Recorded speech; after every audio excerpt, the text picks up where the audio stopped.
Ford ഫിഗോയുടെ smart കീക്കുള്ളിലെ battery എങ്ങനെ മാറ്റിയിടാമെന്നാണ് നോക്കുന്നത്. Key പലതരമുണ്ട്.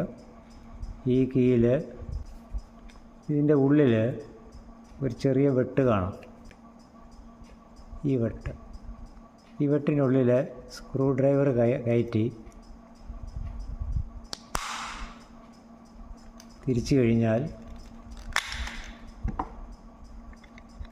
ഇത് ഊരിപ്പോരുന്നതാണ്.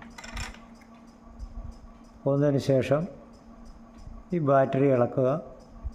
CR2032 3 വോൾട്ടിൻ്റെ സെല്ലാണ് അത്. ഇതിൽ നിന്ന് ഇളക്കിയതിന് ശേഷം വേറൊരു സെല്ല് അതിലേക്ക് കയറ്റി പ്രസ് ചെയ്യുക.